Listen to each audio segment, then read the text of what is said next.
Hi, it's Phil again from Infinity Innovations. I'm going to show you how to set a discharge on your hybrid HANCHU inverter. When you log into your app, this is a similar sort of picture to what you would get on yours. And you will notice in the top right hand corner your current working condition. This is what we have to change. How we change that is go through your control panel, which is this button here, and then select energy setup. We then need to change the working mode from self-consumption to user defined, and it would then populate your charge and discharge periods. You have 3 of each. I have covered the charge on another video, so please watch that.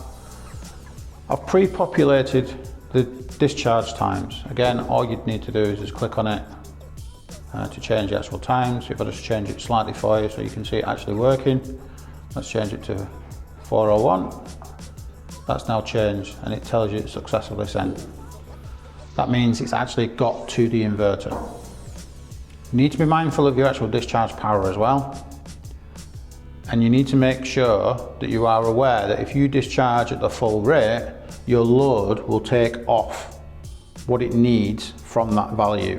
So to give you an idea, if I'm discharging at 5 kilowatts, there is some conversion loss from DC to AC. So let's say it is 5 kilowatts that's going back to the load. I'm using 1 kilowatt. That means what I'm forcing back to the grid should be around 4 kilowatts of power.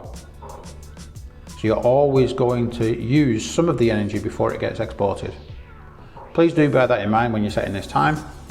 Also, just to show you it actually fully working, it's now changed the working condition to user defined. Again, that's an easy way to spot whether you're on the right working mode or not. Thank you very much. I hope you've enjoyed the video. If you have any questions, get in touch with your installer or check us out on YouTube for all our latest videos. Thank you.